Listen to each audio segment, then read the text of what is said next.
She controls the weather. She's been a goddess, a thief, and a queen, and a revolutionary, and also a leader. And for decades, she stood beside the X Men, loyal, dependable, and irreplaceable.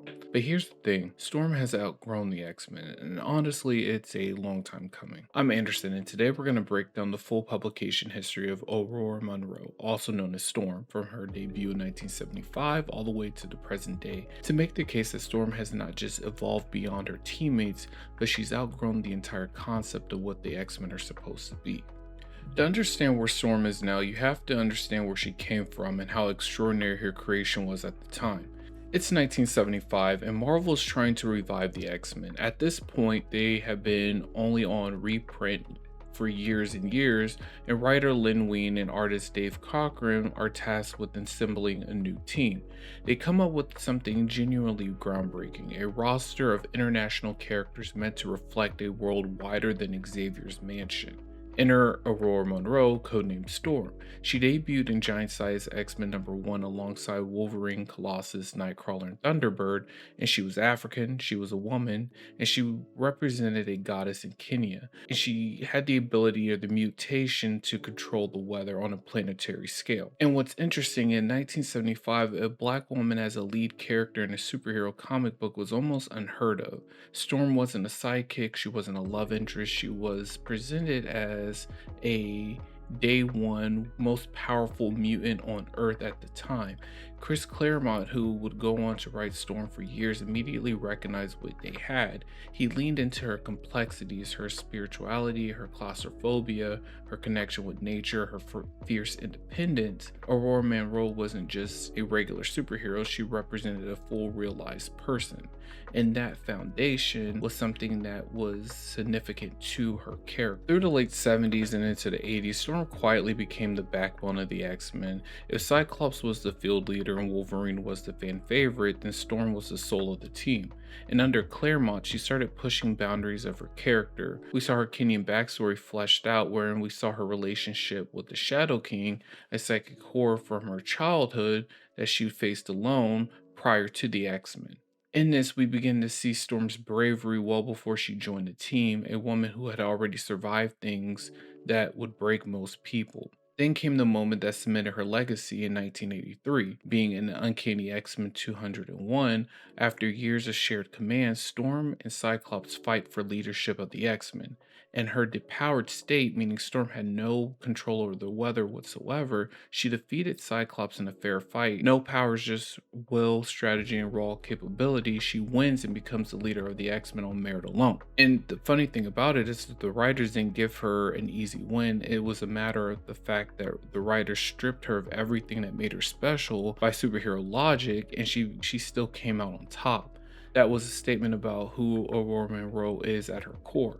And this was also the era of her iconic mohawk look, the leather jacket, and a punk aesthetic, the visual declaration that she was going to be somebody different than what the goddess look should have been, and it remains one of the most beloved character redesigns in comic book history. It was during this stretch that Claremont also gave us Life Death, a two-part story in 1984 that genuinely was one of the greatest X-Men stories that I ever told, where Forge accidentally strips Storm of her powers. Rather than collapse, she goes on a journey of identity and she confronts who she is without being a mutant. It's a meditation on disability, loss, purpose, and resilience, and it's a story that works because of how richly developed Storm was as a character. But here's the thing that makes everything interesting about Storm. The X-Men have always been a metaphor for the outsider, the marginalized, the feared. Storm embodies that metaphor, but as she grows as a character, her world did too, and she keeps getting pulled towards something bigger. For example, the Morlocks. For a period of time, Storm became the leader of the Morlocks, a community of mutants living underground, rejected even by other mutants. She didn't ask for this responsibility, she earned it the hard way by defeating their leader Callisto in a fight. A community of forgotten called her and she answered. Forge in the Outback era, Storm on again, off again relationship with Forge added an emotional weight to her art. A Native American weapons designer who inadvertently stole her powers. Their dynamic was complicated, passionate, and deeply human.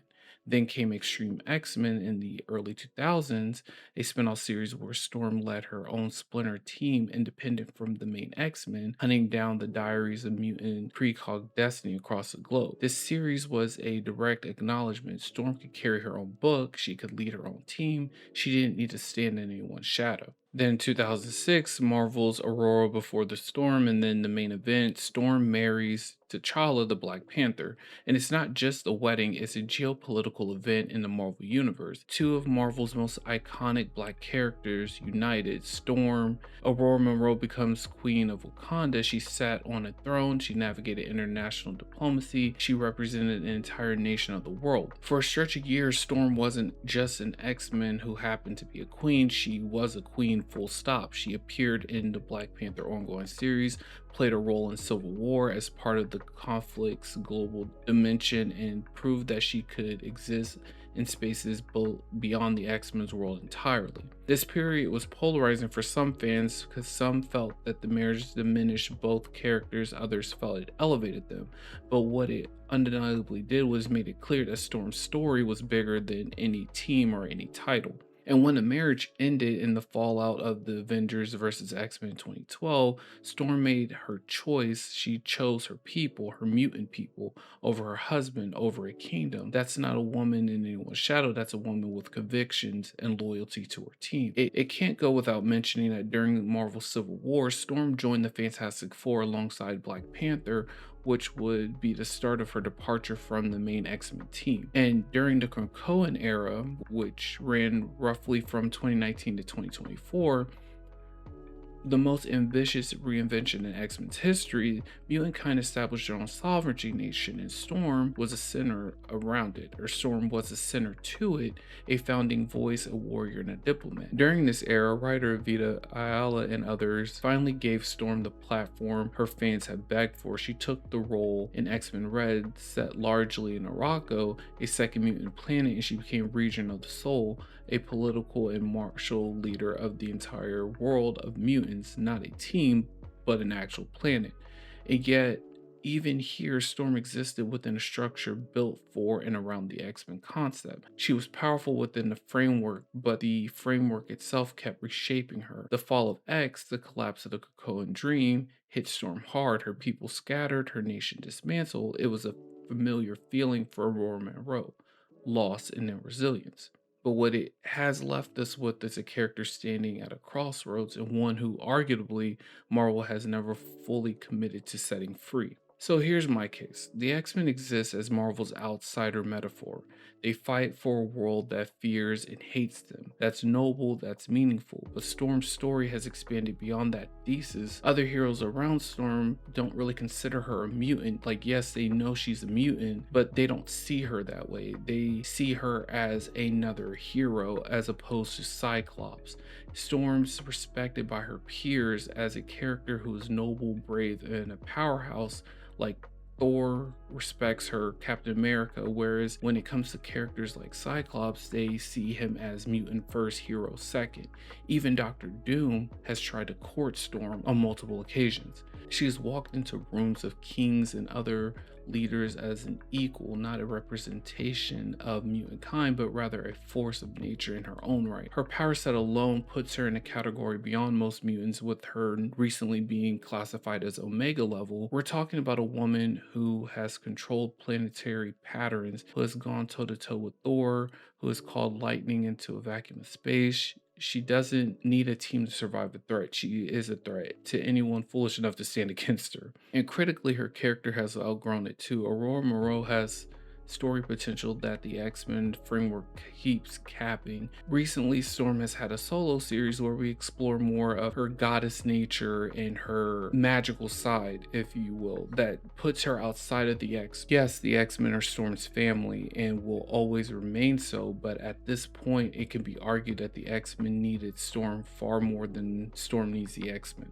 And listen, this isn't a diss on the X-Men. This is a testimony to what Chris Claremont, Dave Cockrum, and decades of writers built. A character so rich, so layered, and just genuinely powerful in every sense of the word, that she has outgrown the very franchise that made her famous, much like Wolverine.